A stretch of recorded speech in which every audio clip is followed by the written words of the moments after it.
बना रहे, ऐसी कुछ व्यवस्थाएं भी हम लोग तैयार कर रहे हैं, क्योंकि संपर्क टूटने से बहुत कुछ टूट जाता है।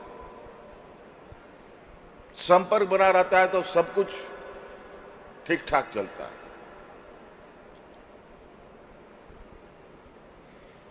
तो ये भी बनाना बहुत जरूरी है। इसीलिए आप सब लोगों को आज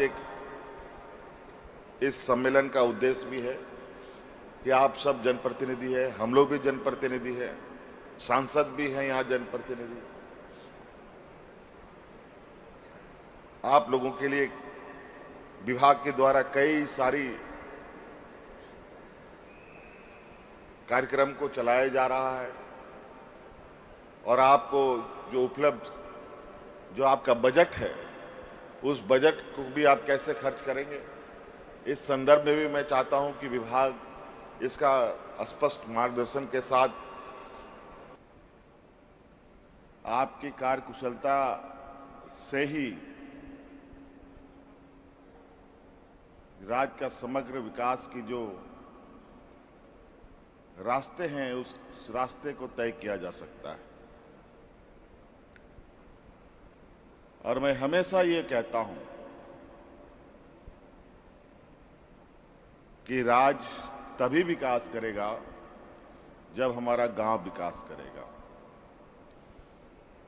गांव हमारा शहर पूरे राज्य का जड़ है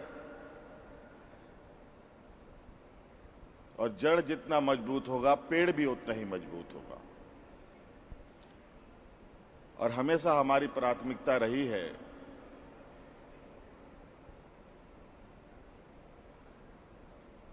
कि गांव मजबूत हो, गांव के लोग मजबूत हों,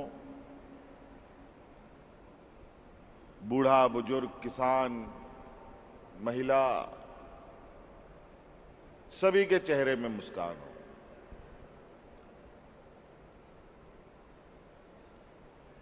और हमारी सोच शुरू होती है गांव से, और इसीलिए हमने कहा है कि हमारी सरकार रांची हेडक्वार्टर से नहीं, गांव से चलने वाली सरकार है।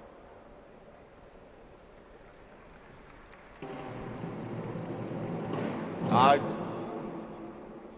अलग अलग चरणों में आप लोगों ने देखा कि किस तरीके से पदाधिकारियों को हम लोगों ने आपके पंचायतों तक पहुंचाया। आपके पंचायतों में कैंप लगे, विभिन्न चरणों में आपकी समस्याओं का समाधान पंचायत स्तर पे, गांव स्तर पर करने का हमारा प्रयास रहा और ये निरंतर चलता भी रहेगा। कई ऐसे सुदूरवर्ती ऐसे भी जगह हैं जहां सड़कें भी नहीं है, नदियों से घिरा हुआ गांव, पुल भी नहीं है, पगडंडियों से चलकर, कोई ट्रैक्टर से चलकर, कोई मोटरसाइकिल से चलकर, कोई बैलगाड़ी से भी चलकर के आपके गांव तक पहुंचने का प्रयास किया। और हमेशा से ये शिकायत आती रही है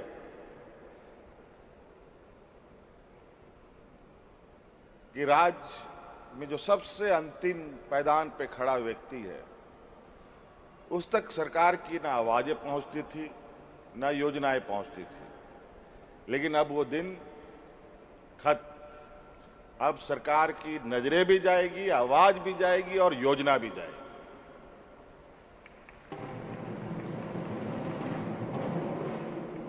और इसको वहां तक पहुंचाना, उस आखिरी व्यक्ति तक पहुंचाने का जो माध्यम है, वो आप सभी। आपके बगैर हमारी वहां तक पहुंच भी बहुत कठिन है।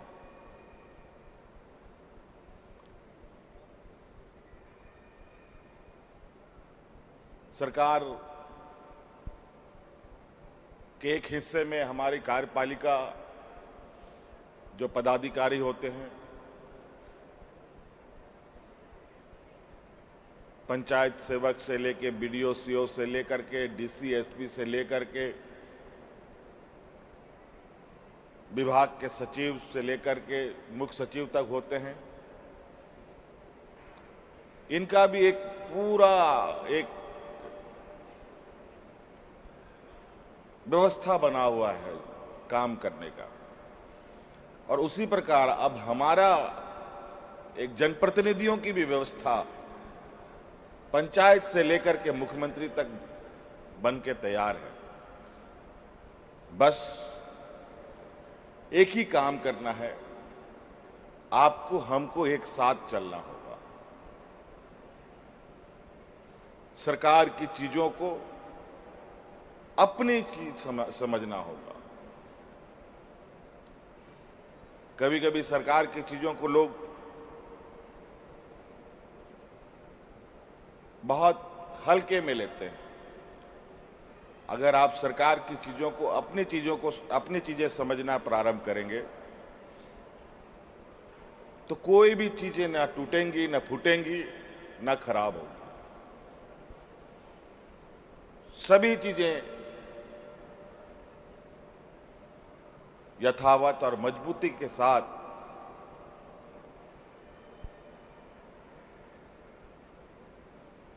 राज्य की जनता के लिए खड़ा रहेगी।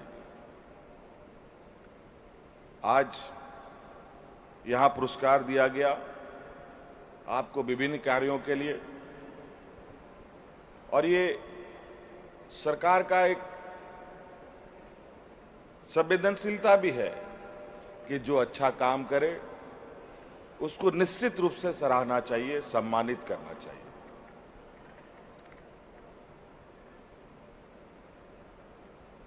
ताकि जो व्यक्ति अच्छे काम करने के लिए आगे बढ़ा है वो और मजबूती के साथ आगे काम कर सके। आज मुखिया लोग भी सम्मानित हुए हैं, बीडीओ सीओ सब लोग भी सम्मानित हुए हैं, जिला परिषद वगैरह भी सम्मानित हुए हैं। लगभग 9 करोड़ से अधिक पुरस्कार आज यहाँ सांकेतिक रूप से कुछ मंच में बटे, बाकी आप सभी लोगों को मिलेंगे भी। और इस देश का जो लोकतांत्रिक व्यवस्था है, ये व्यवस्था बहुत सारी दुनिया में लोकतांत्रिक अपने आप को कहलाते हैं, लेकिन भारत देश का जो लोकतांत्रिक ढांचा है वो गांव से ही शुरू होता है।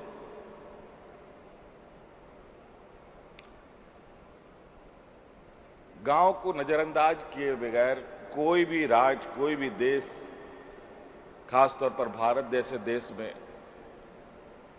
उसकी परिकल्पना करना बेकार है।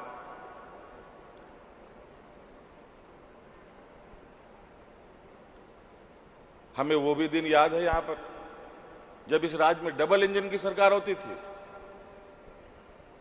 और हमने देखा है वो मंजर कि जब लोग हाथ में राशन कार्ड लेकर के भात भात करके मरा था। लेकिन आज ऐसा क्या हो गया कि विगत 6, 7, 8 सालों में एक भी व्यक्ति भूख से नहीं मरा।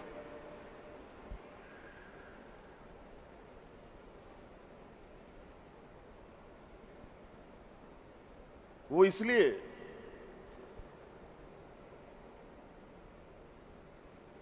कि सरकार की एक जिम्मेवारी है कि किस तरीके से अपने राज्य की जनता जो एक जिम्मेवार सरकार बनाने का संकल्प लिया, उस जिम्मेवारी को हम लोग हर संभव प्रयास करते हैं। कोविड का इतिहास आप सबको मालूम है।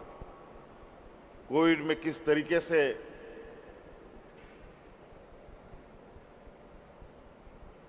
लॉकडाउन में देश दुनिया में लोग फंस गए, मजदूर हमारे राज्य के, उसी प्रकार अभी फिर से मंजर देखने को मिल रहा है। आधिकारिक रूप से घोषणा तो नहीं हुआ लॉकडाउन का, लेकिन मजदूरों का पलायन जरूर चल रहा है। बड़े पैमाने पर कोरोना के समय तो एक महामारी की वजह से लोग में भगदड़ मची, और इस बार की स्थिति ऐसी है कि महंगाई की वजह से जो मजदूर बाहर गए उनको वहां खाना नहीं मिल रहा है। जब खाना नहीं मिलेगा तो वो रहेगा कैसे, काम कैसे करेगा, मजदूरी कैसे करेगा, नौकरी कैसे करेगा।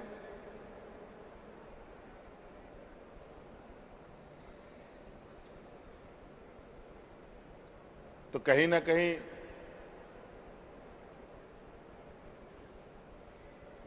इस देश में बहुत 5-10% लोग हैं जो विपरीत परिस्थिति में भी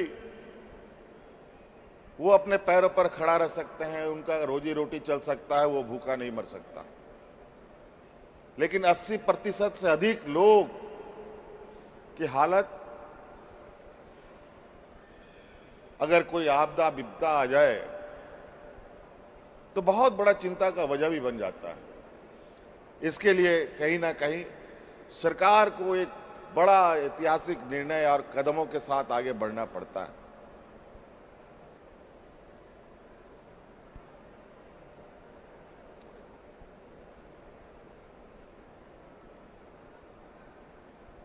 इसीलिए आज आप सब लोगों को, क्योंकि आप सब लोग जिम्मेवार लोग हैं, गांव में कौन सड़क होना चाहिए, कौन पुलिया होना चाहिए, पहले नल बनना चाहिए कि क्या बनना चाहिए, ये आपसे बढ़िया कोई और उसका आकलन नहीं कर सकता। हम लोग हेडक्वार्टर में बैठते हैं, पदाधिकारियों के कान के द्वारा सुन करके जो सही गलत बताया उसी के सहारे चीजों को आगे बढ़ाया जाता है। लेकिन जो आप सब निर्णय करेंगे, आपके द्वारा जो योजनाएं स्वीकृत होंगी, वो निश्चित रूप से एक लंबे समय के लिए वहां के गांव के लोगों के, पंचायत के लोगों को उसका लाभ मिलेगा। अभी गर्मी का समय है, ताबड़तोड़ गर्मी, बहुत भयानक गर्मी बढ़ रही है। कई जगह पर यह शिकायतें आती है कि चापानल सूख गया।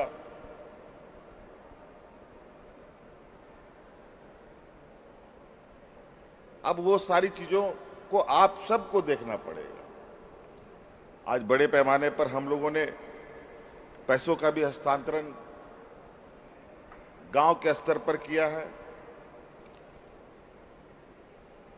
तो एक प्रायोरिटी, एक प्राथमिकता आपको बनानी पड़ेगी, किसको पहला नंबर में काम किया जाए, किसको दूसरे नंबर में किया जाए, किसको तीसरे नंबर में किया जाए। एक बार में जादुई छड़ी की तरह बदलाव नहीं हो सकता। इसीलिए अभी गर्मी का समय है, आप सब लोग चापानल पानी की व्यवस्था कैसे गांव में हो, सरकार के स्तर पर जो बड़े योजनाओं पर काम होना है वो तो होगा ही, लेकिन पानी के अभाव में लोग हतोत्साहित ना हो, इसके रास्ते आप सभी लोगों को ढूंढना चाहिए।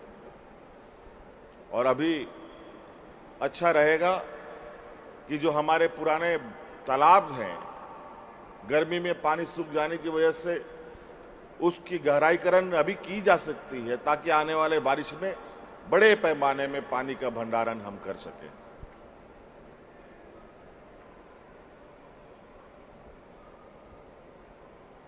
और हमने पहले योजना भी चलाया था। मुझे लगता है कि धीरे धीरे उस योजना को नजरअंदाज लोग करते गए हैं कि चापाकल जहां गड़ता है या चापाकल जहां पर है वहां पर सॉकपिट जरूर बनाने का काम करें। सॉकपिट अगर आप बनाएंगे तो जीवन में कभी आपका चापाकल नहीं सूखेगा। और बहुत सरल विधि है। मैं विभाग से कहूंगा कि कुछ कार्य योजना के फार्मूला, उसके तरीके, उसके बनाने का ट्रेनिंग भी हमारे मुखियाओं को दे, पंचायत के समितियों को दे, जिला परिषदों के सामने वो सारी चीज़ों को दिखाया जाए, ताकि वो गांव के स्तर पे, ये कोई रॉकेट साइंस नहीं है, कोई विदेश से सामान ला के लगाने नहीं है, खड्डा खोदना है, गिट्टी डालना है, बालू डालना है, यही काम करना है। और जो पानी इधर उधर बह रहा है वो एक जगह जाकर के जमीन के नीचे सुरक्षित होकर के फिर आपके प्यास बुझाने के काम में आ सके।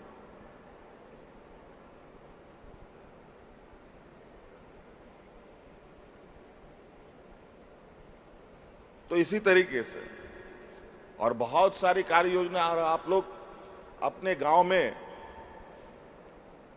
आजकल जो हमारे गांव के लोग खेती बाड़ी करते हैं, बहुत सारे लोग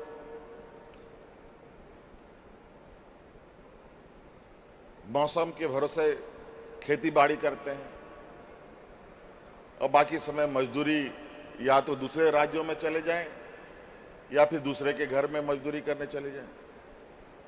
लेकिन आपको एक और हम आपको फार्मूला बताएंगे, खेती बाड़ी से जुड़े लोग भी हैं आप लोग, कि अपना खेत जो आपके पास है वो खेत में सिर्फ आप धान गेहूं ही नहीं लगा सकते हैं। आज के दिन में सरकार ने पॉलिसी भी बनाई है कि आप अपने खाली जमीन पर बिजली उत्पादन भी कर सकते हैं। आप बिजली उत्पादन कीजिए और सरकार वो बिजली को खरीदेगी, ये हम आपको आश्वस्त करते हैं। बड़ा बड़ा टाड़ है, बंजर है, खेती नहीं होती। हालांकि बंजर खेती पे जहां पानी नहीं जाता है वहां पर हम लोग पानी पहुंचाने के लिए अभी लिफ्ट इरिगेशन का कंसेप्ट को भी हम लोगों ने शुरू किया है। संथाल परगना में पहला एक लगभग योजना पूर्ण हो चुका है और उस प्रकार अभी आगे भी योजनाएं लेने की बड़े पैमाने पर तैयारी भी है, लेकिन उसमें समय लगेगा। लेकिन समय के इंतजार में हम क्यों बैठे, हम कुछ ना कुछ करें।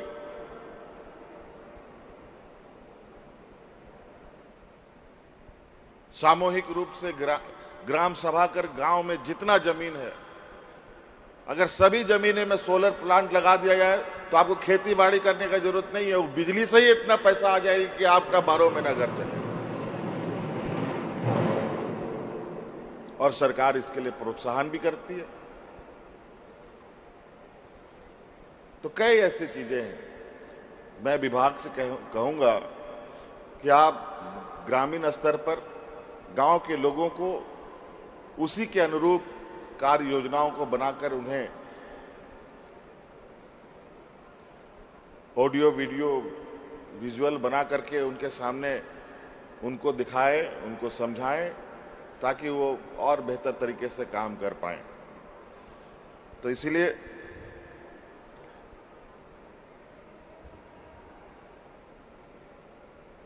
अभी पंचायत में ही, पंचायत भवन में ही आप लोग का यूआईडी बनाने का,